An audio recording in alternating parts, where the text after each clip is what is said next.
Hello guys. तो आज का हमारा टॉपिक है बहुल आवेशों के बीच बल या अध्यारोपण का सिद्धांत। यदि कोई निकाय n निकायों से Q1 Q2 Q3 Qn से मिलकर बना है, मान लिया कि Q1 आवेश है और हमें इस Q1 आवेश के द्वारा अन्य आवेशों पर लगने वाले बल की गणना करनी है। तो Q1 आवेश पर अन्य आवेश Q1 Q2 Q3 के द्वारा लगने वाला बल F12 vector, F13 vector, F11 n vector है। तो Q1 आवेश के द्वारा Q2 पर लगने वाला बल F12 वेक्टर बराबर 1/4πε0 Q1 Q2 upon R12 vector का whole square into R2 cap हो जाएगा। इसी प्रकार F वेक्टर 13 यानी Q1 आवेश के द्वारा Q3 पर लगने वाला बल ये हो जाएगा और F1n ये हो जाएगा। तो अध्यारोपण के सिद्धांत से Q1 आवेश के द्वारा अन्य आवेशों पर लगने वाला बल F1 वेक्टर बराबर F12 vector plus F13 vector plus dot dot dot F1n vector. तो इस समीकरण में ऊपर से हम वैल्यू उठा कर यहाँ पर रख देते हैं। F1 वेक्टर बराबर 1/4πε0 Q1 Q2 upon R12 vector का whole square into R12 cap. तो इस प्रकार हमने ये वैल्यू रख दी। तो Q1/4πε0 तीनों में कॉमन है, तो इसको हम बाहर निकाल लेते हैं Q1/4πε0। तब Q2 अपॉन R वेक्टर 12 का whole square into R12 cap plus Q3 upon R vector 13 mod का whole square R13 cap dot dot dot, इस तरह ये बच जाता है।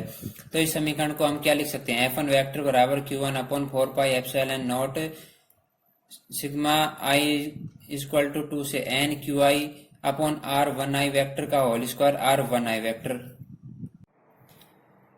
अतः इस सिद्धांत से स्पष्ट है कि यदि कोई निकाय अनेक आवेशों से मिलकर बना है तो उसमें किसी एक आवेश पर कार्यरत परिणामी बल अन्य आवेशों के द्वारा उस पर लगाए गए अलग अलग बलों के सदिश योग के बराबर होता है। अब कूलॉम नियम के महत्व। कूलॉम के नियम से हम निम्नलिखित निष्कर्ष निकाल सकते हैं कि यह गति के तृतीय नियम का पालन करता है, अर्थात क्रिया प्रतिक्रिया के नियम का पालन करता है। यह केंद्रीय बलों को व्यक्त करता है और इसमें आवेशों को बिंदुवत या स्थिर रखना चाहिए। अब एक क्वेश्चन है दोस्तों, यदि किसी पिंड से 1 सेकंड में 10⁹ इलेक्ट्रॉन किसी अन्य पिंड में स्थानांतरित होते हैं तो 1 कूलॉम आवेश के स्थानांतरण में कितना समय लगेगा? यानी 1 कूलॉम आवेश में इलेक्ट्रॉन की संख्या Q बराबर Ne से n बराबर Q अपॉन E हो जाएगा। n Q आवेश दे रखा है 1 कूलॉम, तो Q की वैल्यू हो गई 1 अपॉन इलेक्ट्रॉन का मान हम जानते हैं 1.6 इंटू 10⁻⁻19 इसकी वैल्यू होती है। तो इसे सोल्व करने पर 6.25 इंटू 10⁻18 इलेक्ट्रॉन इसकी वैल्यू आ जाएगी। 1 कूलॉम आवेश के स्थानांतरण में लगा समय। अब समय ज्ञात करने के लिए हम क्या करते हैं कि कितने सेकंड में 10⁹ इलेक्ट्रॉन किसी अन्य में परिवर्तित होता है, तो इलेक्ट्रॉन की संख्या और कितने समय में है 10⁹। तो इलेक्ट्रॉन की संख्या में हमने निकाल ली यहाँ से और 10⁹ समय है, तो इतना सेकंड आ जाएगा। अब इसे वर्ष में कन्वर्ट करने के लिए 365 दिन होते हैं, 24 घंटे होते हैं, तो 198 वर्ष आ जाएगा। अतः इस सिद्धांत के अनुसार यदि कोई निकाय अनेक आवेशों से मिलकर बना है तो उसमें किसी एक आवेश पर कार्यरत परिणामी बल अन्य आवेशों के द्वारा उस पर लगाए गए अलग अलग बलों के सदिश योग के बराबर होता है। अब अगला टॉपिक है कूलॉम के नियम के महत्व। कूलॉम के नियम से हम निम्नलिखित निष्कर्ष निकाल सकते हैं कि यह गति के तृतीय नियम का पालन करता है, अर्थात क्रिया प्रतिक्रिया के नियम का पालन करता है। यह केंद्रीय बलों को व्यक्त करता है, इसमें आवेशों को बिंदुवत या स्थिर रखना चाहिए। अब एक क्वेश्चन है, यदि किसी पिंड से 1 सेकंड में 10⁹ इलेक्ट्रॉन किसी अन्य पिंड में स्थानांतरित होते हैं तो 1 कूलॉम आवेश के स्थानांतरण में कितना समय लगेगा? तो 1 कूलॉम आवेश में इलेक्ट्रॉन की संख्या Q बराबर Ne से n बराबर Q अपॉन E हो जाएगी। n बराबर Q आवेश हमें दे रखा है 1 दे रखा है और इलेक्ट्रॉन पर आवेश का मान होता है 1.6 इंटू 10⁻⁻19। तब इसको सोल्व करने पर 6.25 इंटू 10⁻18 इलेक्ट्रॉन ये हमारा आ गया। तो 1 कूलॉम आवेश के स्थानांतरण में कितना समय लगेगा कि जितने हमें इलेक्ट्रॉन की संख्या है और 1 सेकंड में समय कितना लग रहा है 10⁹ इलेक्ट्रॉन स्थानांतरित हो रहे हैं। तो इसमें इसका भाग देने पर ये आंसर हमारा आ जाएगा, लेकिन समय सेकंड में है, हम इसे वर्ष में कन्वर्ट कर लेंगे तो 198 वर्ष हमारा लास्ट आंसर है। अब अगला टॉपिक है वैद्युत क्षेत्र। वैद्युत आवेश के चारों ओर का वह क्षेत्र जिसमें कोई अन्य आवेश उसके आकर्षण या प्रतिकर्षण बल का अनुभव करता है वैद्युत क्षेत्र कहलाता है। वैद्युत क्षेत्र एक सदिश राशि होती है, यानी कि कोई एक आवेश है और दूसरा आवेश है, तो दूसरे के आवेश जब प्रथम आवेश के पास आता है तो वो कोई बल का अनुभव करे तो उनके मध्य विद्युत क्षेत्र उत्पन्न होता है। परीक्षण आवेश यह एक काल्पनिक आवेश होता है, इसकी हम सिर्फ कल्पना करते हैं। तो इसकी परिभाषा, परीक्षण आवेश का अपना कोई वैद्युत क्षेत्र नहीं होता है, अर्थात परीक्षण आवेश के नजदीक स्थित अन्य आवेश पर इसके वैद्युत बल का कोई प्रभाव नहीं पड़ता, लेकिन उन आवेशों के द्वारा लगने वाले वैद्युत बल का यह अनुभव करता है। यह अत्यंत धन बिंदु आवेश होता है। परीक्षण आवेश काल्पनिक आवेश होता है, वास्तविक नहीं। इसे क्यू नॉट से प्रदर्शित करते हैं। अब है वैद्युत क्षेत्र की तीव्रता। वैद्युत क्षेत्र में किसी बिंदु पर रखे परीक्षण आवेश पर लगने वाले बल परीक्षण आवेश के अनुपात को वैद्युत क्षेत्र की तीव्रता कहते हैं। यह सदिश राशि होती है तथा इसे ई वेक्टर से व्यक्त करते हैं। तो ई वेक्टर बराबर एफ अपॉन क्यू नॉट। इसका अदिश रूप यह होता है। एसआई पद्धति में इसका मात्रक न्यूटन अपॉन कुलाम होता है, क्योंकि बल का मात्रक न्यूटन होता है, आवेश का कुलाम होता है। इसका एक अन्य मात्रक वोल्ट अपॉन मीटर होता है। इसकी विमा m1L1T-3a-1 होती है। तो चलिए अगला टॉपिक है किसी बिंदु आवेश के कारण किसी बिंदु पर वैद्युत क्षेत्र की तीव्रता ज्ञात करना। इसका न्यूमेरिकल आता है, तो चलिए ज्ञात करते हैं। माना कि ये एक बिंदु है O, इस पर Q आवेश स्थित है। इससे R दूरी पर कोई परीक्षण आवेश Q नॉट है, या इन दोनों, ये P बिंदु है, इन दोनों के मध्य की दूरी है R। ये इस तरफ Q से Q नॉट पर बल लग रहा है F। तो अब हमें Q से Q नॉट पर विद्युत क्षेत्र की तीव्रता ज्ञात करनी है। तो इसके कारण बल कितना लगेगा? Q से Q नॉट पर बल लगेगा F वेक्टर बराबर 1/4 pi epsilon naught Q naught upon R vector के मोड का whole square into R cap. इसे समीकरण फर्स्ट दे देते हैं। लेकिन बिंदु जो P पर है, Q आवेश के कारण उत्पन्न वैद्युत क्षेत्र की तीव्रता E वेक्टर बराबर F अपॉन Q नॉट। इसे समीकरण 2 देते हैं। तो समीकरण 2 में F का मान धरेंगे तो E वेक्टर बराबर 1/4 पाई एप्सिलॉन नॉट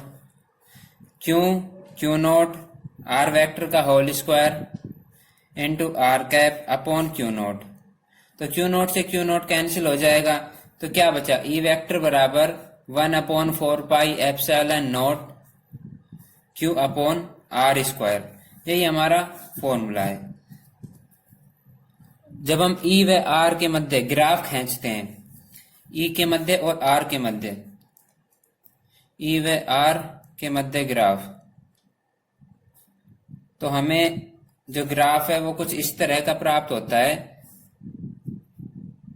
ये E वेक्टर है और ये R, तो इसका ग्राफ इस तरीके से प्राप्त होगा, क्योंकि E समानुपाती 1/R स्क्वायर। इस समीकरण से हम निष्कर्ष निकाल सकते हैं। अब हमारा अगला टॉपिक है वैद्युत बल रेखाएं। वैद्युत बल रेखाएं वैद्युत बल रेखाएं किसे कहते हैं? कि एक धनात्मक परीक्षण आवेश हमने मान लिया Q नॉट जो पॉजिटिव है, को विद्युत क्षेत्र में हम छोड़ते हैं, तो वो जिस मार्ग का अनुसरण करता है वही विद्युत बल रेखाएं कहलाते हैं। कि ये Q नॉट है, इसे हमने इस क्षेत्र में छोड़ दिया, तो ये यहाँ पर इस तरीके से जाए, इस तरीके से, इस तरीके से जाए, तो यही इसकी विद्युत बल रेखाएं कहलाती हैं। अब पढ़ते हैं विद्युत बल रेखाओं के गुण, कि विद्युत बल रेखाओं के क्या क्या गुण होते हैं। वैद्युत बल रेखाओं के निम्न गुण होते हैं। वैद्युत बल रेखाएं धनावेश से चलकर ऋणावेश पर समाप्त होती हैं। वैद्युत बल रेखाएं जहां से चलती हैं वह जहां पर मिलती है दोनों जगह पृष्ठ के लंबवत होती है। जैसे एकल धनावेश के कारण जो बल रेखाएं हैं वो तिर्य्यतः बहिर्मुखी होती हैं, कि धनावेश से दूर की तरफ, और ऋणावेश की ओर आती है, क्योंकि पॉजिटिव से नेगेटिव की तरफ, पॉजिटिव से तो चलती हैं और नेगेटिव की तरफ आती हैं। एक समान वैद्युत क्षेत्र में वैद्युत बल रेखाएं समांतर व समान होती हैं। असमान वैद्युत क्षेत्र में बल रेखाएं असमांतर होती हैं, कि असमान वैद्युत क्षेत्र तो कोई इस तरफ जा रही है, कोई इस तरफ जा रही है। वैद्युत बल रेखाएं जितनी सघन होगी वहां पर वैद्युत क्षेत्र का मान भी उतना ही अधिक होता है। दो वैद्युत बल रेखाएं कभी एक दूसरे को नहीं काटती हैं, क्योंकि यदि वे एक दूसरे को काटेंगी तो उनके कटान बिंदु पर दो स्पर्श रेखाएं परिणामी वैद्युत क्षेत्र को व्यक्त करेंगी, जो कि असंभव है। अतः वैद्युत बल रेखाएं कभी एक दूसरे को नहीं काटती हैं। कि आवेश युग्मों के कारण वैद्युत बल रेखाएं किस प्रकार होती हैं? कि जब दोनों आवेश परिमाण में समान हो लेकिन दिशा में विपरीत हो। कि जो दो आवेश हैं पॉजिटिव और नेगेटिव, ये परिमाण में समान है और दिशा में विपरीत है, तो इस तरीके से बल रेखाएं चलेंगी। और जब दोनों आवेश परिमाण में समान व प्रकृति में भी समान हो, तो जैसे कि ये और ये, तो विद्युत बल रेखाएं पॉजिटिव से नेगेटिव की तरफ जाती हैं। अब बात करते हैं वैद्युत द्विध्रुव आघूर्ण की। वैद्युत द्विध्रुव आघूर्ण किसे कहते हैं? कि दो आवेशों में से किसी एक आवेश का परिणाम तथा उनके बीच की अल्प दूरी के गुणनफल को ही वैद्युत द्विध्रुव आघूर्ण कहते हैं। यह एक सदिश राशि होती है, इसे पी वेक्टर से व्यक्त करते हैं। पी वेक्टर बराबर क्यू इंटू 2L। क्यू आवेश है, 2L इनके मध्य की दूरी है, तो पी वेक्टर बराबर 2QL। SI पद्धति में इसका मात्रक कूलाम इंटू मीटर होता है। इसका अन्य मात्रक डिबाई होता है। एक डिबाई में 3.3 इंटू 10⁻³ कूलाम इंटू मीटर। वैद्युत द्विध्रुव के कारण वैद्युत क्षेत्र की तीव्रता अक्षीय स्थिति में हम ज्ञात करते हैं। तो इसके लिए चलिए स्टार्ट करते हैं। कि मानना वैद्युत द्विध्रुव AB के सिरों पर ये दो बिंदु हैं, A और B। ये A है, ये B है। कि AB के दो सिरों पर +Q है, -Q आवेश स्थित है। इस पर +Q, इस पर -Q आवेश स्थित है तथा दोनों आवेशों के बीच की दूरी कितनी है? 2L है। द्विध्रुव के मध्य बिंदु O से, इनका कोई मध्य बिंदु मान लिया O से R दूरी पर स्थित बिंदु P पर वैद्युत क्षेत्र की तीव्रता हमें ज्ञात करनी है। O से R दूरी पर मान लिया ये बिंदु है P। O से लेके P की दूरी है R, पर वैद्युत क्षेत्र की तीव्रता हमें ज्ञात करनी है। तो +Q आवेश से P की दूरी R-L हो जाएगी। इसकी और इसकी दूरी R-L, और यहां से इसकी दूरी R+L हो जाएगी। तब +Q आवेश के कारण बिंदु P पर वैद्युत क्षेत्र की तीव्रता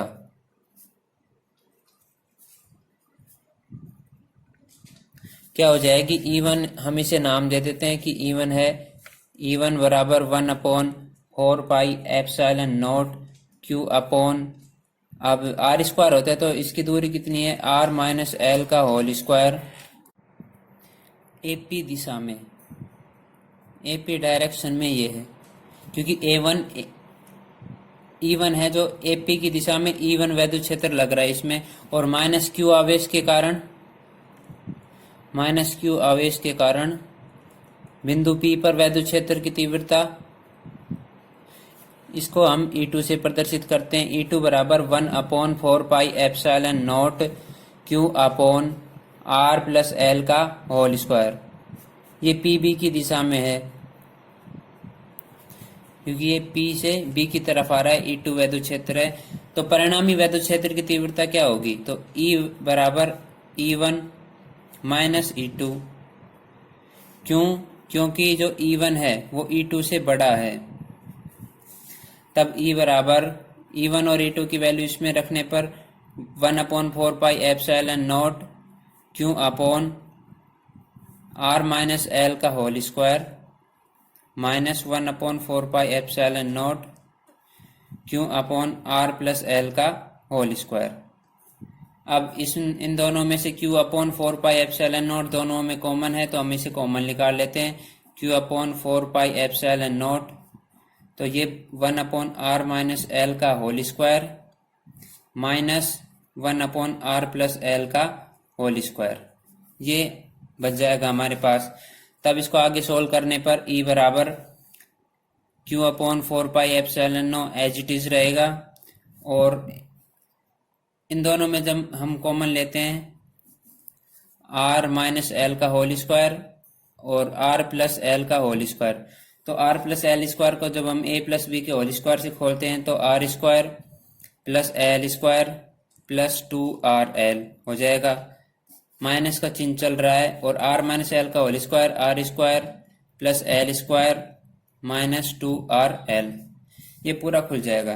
तब E बराबर क्यू अपॉन 4πε0।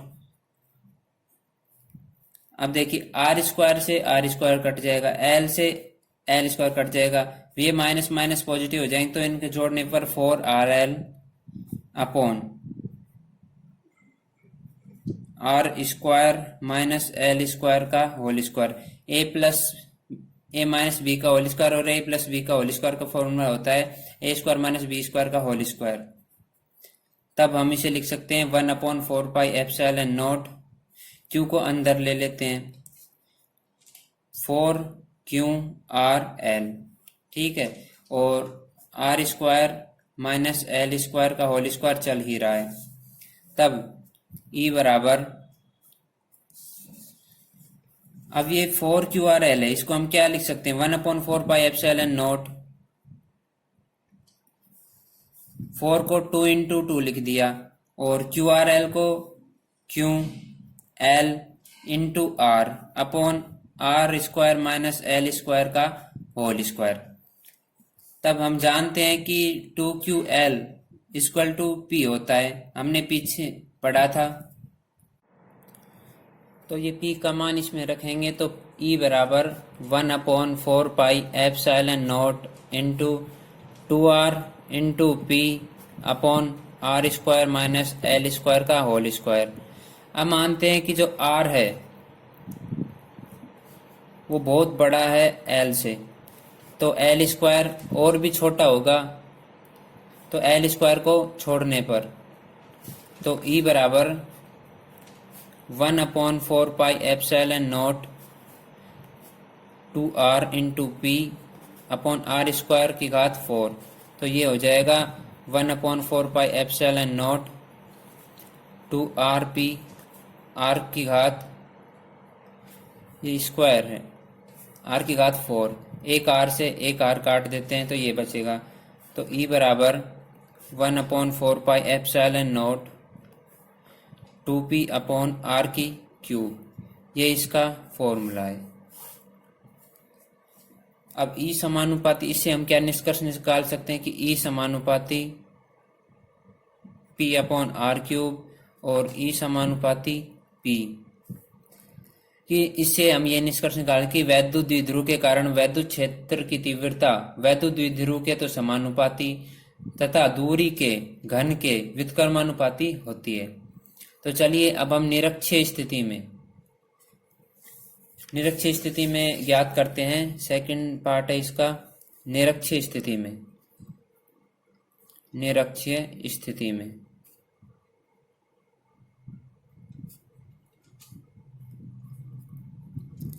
तो निरक्षीय स्थिति में हम इसका पहले चित्र समझ लेते हैं। निरक्षीय स्थिति में क्या कहना चाहता है कि मान लिया कि ए बी के सिरों पर दो बिंदु आवेश है, ये ए बी है, ये ए बिंदु है, ये बी बिंदु है, तो इनके दो आवेश -q और +q हैं तथा दोनों आवेशों के बीच की दूरी वही 2L होगी। अब इनके मध्य बिंदु है O, ए और बी के। अब O से R दूरी पर स्थित ये कोई बिंदु है P, R दूरी पर है, इस पर वैद्युत क्षेत्र की तीव्रता ज्ञात करनी है हमें।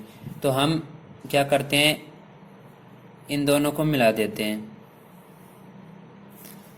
अब ये 2L है तो ये कितनी हो जाएगी, ये यहाँ से यहाँ तक L और यहाँ से यहाँ तक L है, तो P, तो इसको आगे मिलाएंगे और इसको भी आगे ऐसे मिलाएंगे, तो ये थीटा कोण, ये भी थीटा कोण, तो ये एक चतुर्भुज का निर्माण करता है यहाँ पर।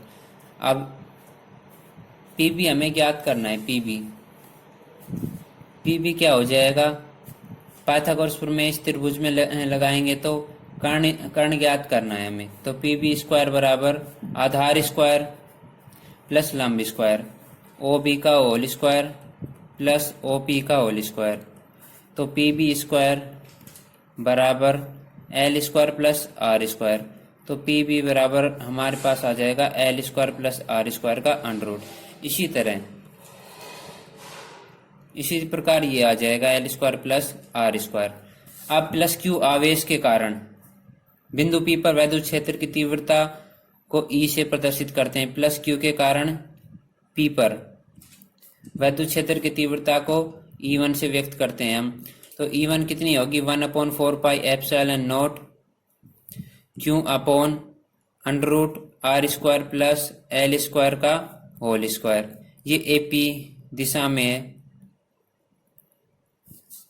तो E1 बराबर 1/4πε0 Q upon r² plus L², क्योंकि √ और स्क्वायर से कट जाएगा, इसको हम दे देते हैं समीकरण नंबर 1। इसी प्रकार -q आवेश के कारण P पर वैद्युत क्षेत्र की तीव्रता को हम E2 से प्रदर्शित करते हैं। तो E2 बराबर 1/4πε0 Q upon √r² plus L² का होल स्क्वायर। ये होगी PB डायरेक्शन में, ठीक है। तब E2 बराबर क्या हो जाएगा, E2 बराबर 1/4πε0 Q upon r² plus L²। इसको हम समीकरण 2 नाम दे देते हैं। अब E1 व E2 का परिणामी वैद्युत क्षेत्र की तीव्रता को व्यक्त करते हैं E से। इसका फॉर्मूला होता है E बराबर E1 का होल स्क्वायर प्लस E2 का होल स्क्वायर प्लस E3 का whole square, 2E1 E2 cos 2 theta. क्योंकि चित्र में समांतर जो चतुर्भुज के नियम से हमने ये फॉर्मूला निकाला है, समांतर चतुर्भुज के नियम से।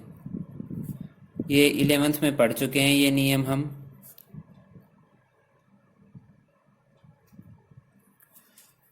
ये थीटा है और ये भी थीटा, तो cos 2 थीटा हो जाएगा। अब समीकरण 3 इसको नाम देते हैं। अब देखिए समीकरण 1 और समीकरण 2, जो समीकरण E1 है और E2, ये दोनों एक समान है।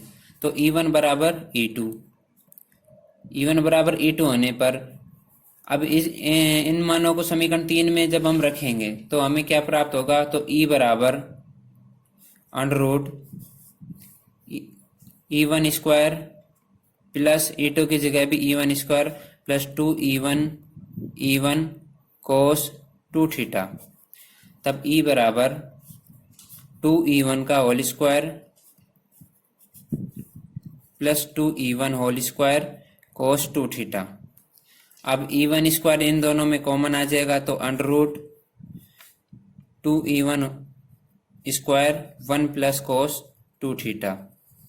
ये हमारा अभी आधा ही सोल्व हुआ है। अब cos थीटा का फॉर्मूला क्या होता है, 2 cos स्क्वायर थीटा माइनस 1। ये हम इसमें पुट करेंगे, तो E बराबर √2E1² 1 plus 2 cos square theta minus 1। इससे ये कैंसिल हो जाएगा।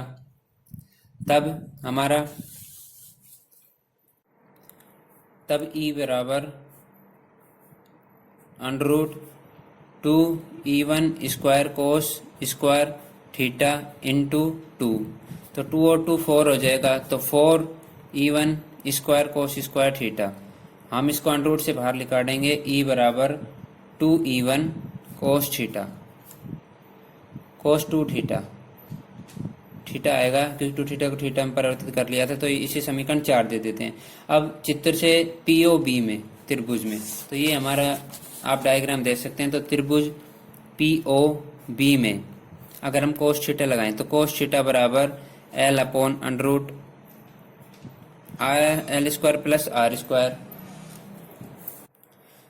तो त्रिभुज POB में हमने देखा कि ये पाइथागोरस प्रमेय से आधार अपॉन कर्ण का फॉर्मूले से cos थीटा बराबर L/r² प्लस L² हो गया है √ में। तब cos थीटा बराबर हम इसे लिख सकते हैं L/L² प्लस r² 1/2। और हम जानते हैं E1 समीकरण से 1/4πε0 Q upon r² plus L²। अब ये दोनों मान हम समीकरण 4 में रखेंगे, पुट इन 4। अब इसमें मान रखने पर समीकरण 4 में E बराबर 2 का 2, E1 का मान है 1/4πε0 Q upon r² plus L²। और कोस थीटा का मान है L upon under root R square plus L square, या इसको हम लिख सकते हैं कि अंडर रूट का हटाकर 1/2। तो ई बराबर 2QL बराबर P होता है, तो 1/4πε0 एज इट इज रह जाएगा, और 2QL बराबर P होता है अपॉन इन दोनों को जब हम जोड़ते हैं तो R square plus L square की घात 3/2 हो जाएगी, जो कि P बराबर 2QL होता है।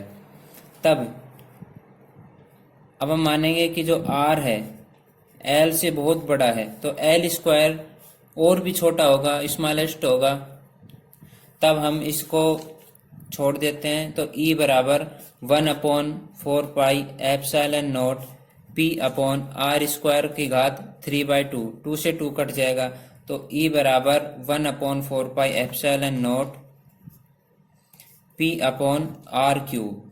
ये निरक्षीय स्थिति का फॉर्मूला हमें ज्ञात हो गया है।